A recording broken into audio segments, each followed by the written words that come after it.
Hi, my name is Terry Kuntz. I've been coaching softball since the early 1990s. I've been involved in all level of play from the beginning to the most elite. And with my technique, they have all gained exit velocity and power.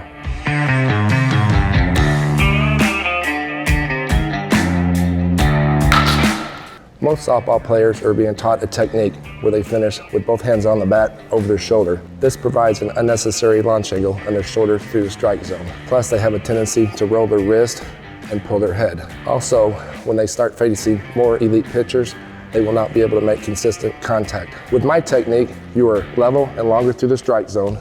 You cannot roll your wrist, you can't pull your head, and you'll absolutely gain power. Now, it is our job as parents, coaches, and trainers to put our athletes in the best position to win. And by applying my technique, you will reach your maximum velocity.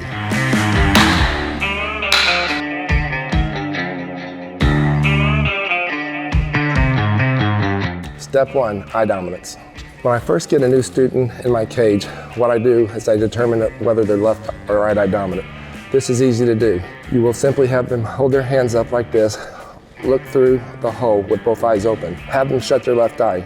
If they're still able to see the object, they're right eye dominant. If not, they're left eye dominant. Now this is important. It will determine whether you have an even or open stance. You must see the ball right out of the pitcher's hand with your dominant eye. Step 2, extension with the arms.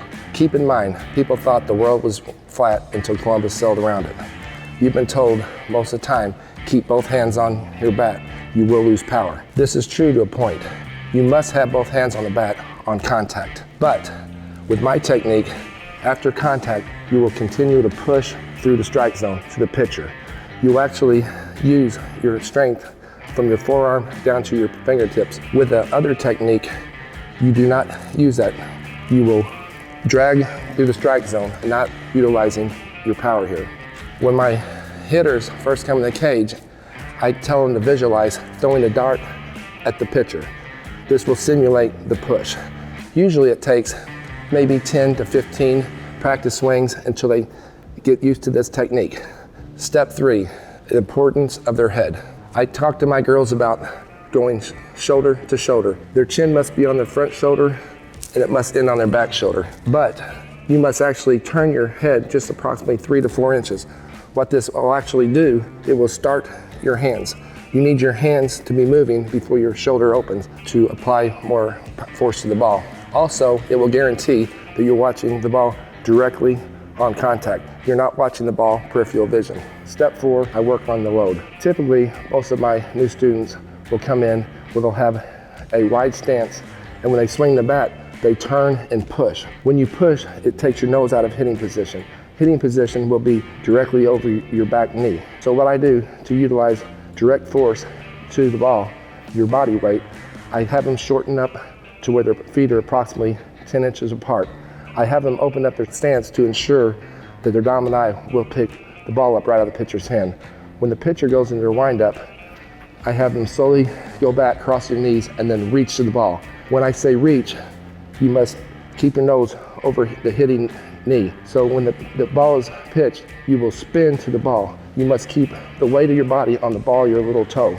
By doing this, it will ensure that your nose is over your direct knee, and it will, when you close your hips completely, with the weight of your body on the ball of your little toe, it will maximize all power in your hips. Step 5, diaphragm. Not a lot of hitting coaches talk about the power of diaphragm, but it's used in karate, it's used in weightlifting, it's used in tennis. This really works. When done correctly, you gain 1 to 2 miles an hour exit velocity. To do this technique, when the pitcher gets ready to go into the lineup, you fill your lungs only halfway with air. When on contact, you will blow out from the diaphragm, and this will maximize your exit velocity. Step 6, front foot moves first. So after completion of your swing, your front foot needs to move first before your back foot. What this does is ensures you as a hitter that your weight is in a proper position, nose over hitting position, weight will be back. And it will guarantee that you complete your swing before you start to run the first. It's very important to hit off the tee with my technique. To create the perfect swing, you must have your front foot land exactly even with the stick. If not, you land a little bit behind, you will roll around the ball. If you land a little bit in front, you will push the ball. To create the perfect swing, you must put your foot down completely even with a stick to hit the ball up the middle. That will maximize your exit velocity. By applying my technique, I guarantee you too will reach your maximum velocity.